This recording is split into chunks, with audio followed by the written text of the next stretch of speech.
नमस्कार विद्यार्थ्यांना, आज इयत्ता 6वी इतिहास पाठ क्रमांक 11 प्राचीन भारत आणि जग या पाठाचा स्वाध्याय बघणार आहोत। प्रश्न पहिला, ओळखा पाहू।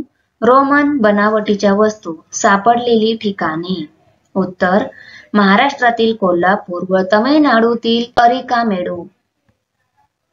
2 नंबर, कुशाण काळात भारतामध्ये एका नव्या कलाशैलीचा उदय झाला, ती शैली। उत्तर, गांधार शैली। 3 नंबर, महावंश आणि दीपवंश या ग्रंथांची भाषा। उत्तर, पाली।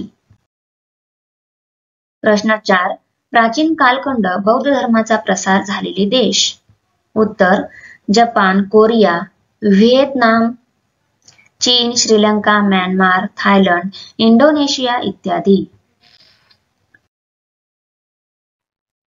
2 नंबर प्रश्न, विचार करा आणि लिहा। त्यामधील 1 नंबर प्रश्न, आग्नेय आशियावर भारतीय संस्कृतीचा ठसा उमटलेला दिसतो। उत्तर, इसवी सनाच्या पहिल्या शतकात आग्नेय आशियातील देशांमध्ये भारतीय वंशाच्या लोकांची छोटी राज्ये उदयाला आली होती। या राज्यांमुळे भारतीय नृत्य, नाटके, अन्य कला, संस्कृती यांचा प्रभाव उत्तरोत्तर वाढत गेला। मंदिरांची निर्मिती झाली। अशा रीतीने आग्नेय आशियावर भारतीय संस्कृतीचा ठसा उमटलेला दिसतो। 2 नंबर प्रश्न, चीनमध्ये बौद्ध धर्माच्या प्रसाराला चालना मिळाली। उत्तर, इसवी सनाच्या पहिल्या शतकात होऊन गेलेला चीनी सम्राट मिंग याच्या आमंत्रणावरून धर्मरक्षक आणि काश्यप मातंग हे भारतीय बौद्ध भिक्खू चीनमध्ये गेले। येथे त्यांनी अनेक भारतीय बौद्ध ग्रंथांचे चीनी भाषेत रूपांतर केले। त्यामुळे चीन व भारत यांचे धार्मिक संबंध प्रस्थापित होऊन चीनमध्ये बौद्ध धर्माच्या प्रसाराला चालना मिळाली। 3 नंबर प्रश्न, तुम्ही काय कराल? तुमच्या आवडत्या छंदाला चालना मिळाली तर तुम्ही काय कराल? उत्तर, माझा आवडता छंद वस्तूंचा संग्रह करणे आहे। या छंदाला चालना मिळाली तर मी माझ्या घरात एक छोटेसे वस्तू संग्रहालय तयार करील। ते पूर्ण झाल्यावर शाळेतील स्नेह संमेलनात त्या वस्तूचे प्रदर्शन भरवील। प्रश्न क्रमांक 4, चित्र वर्णन करा। आपल्या पाठातील अफगाणिस्तानमधील हड्डा येथील स्तूपावरच्या गांधार शैलीच्या शिल्पांचे निरीक्षण करून चित्र वर्णन करा। हे चित्र आहे अफगाणिस्तानमधील हड्डा येथील स्तूपावरचा गांधार शैलीतील मूर्तीची चेहरेपट्टी ग्रीक चेहरेपट्टीशी मिळती जुळती आहे। या शिल्पांवरील चित्रांमध्ये ग्रीक लोकांचा पोशाख आहे। तसेच अफोरा म्हणजे एक प्रकारचा कुंभ व तेथील काही लोकांच्या हातात वाद्य दिसत आहे।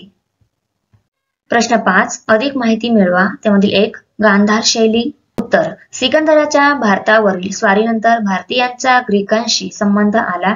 ग्रीकांच्या शिल्पकलेचा भारतीय शिल्पकलेवर प्रभाव पडून कुशाण काळात भारतामध्ये एका नव्या कलाशैलीचा उदय झाला। या नव्या कलाशैलीला गांधार शैली असे म्हणतात। या कलाशैलीत प्रामुख्याने बुद्धांच्या मूर्ती घडवल्या गेल्या। या मूर्ती मुख्यतः अफगाणिस्तानमधील गांधार या प्रदेशात सापडल्या, म्हणून या कलाशैलीस गांधार शैली असे म्हणतात। 2 नंबर, रेशीम मार्ग। उत्तर, भारत आणि चीन यांच्यात प्राचीन काळापासून व्यापारी संबंध होते। चीनमध्ये तयार होणाऱ्या रेशीम कापडाला भारतात मोठी मागणी होती। भारतातील व्यापारी हे रेशीम कापड पश्चिमेकडील देशांमध्ये पाठवत असत। हा व्यापार ज्या खुष्कीच्या मार्गाने होत असे त्या मार्गाला रेशीम मार्ग असे म्हटले जात असे। या मार्गानेच बौद्ध भिक्खू हाफियान व युआन श्वांग भारतात आले होते।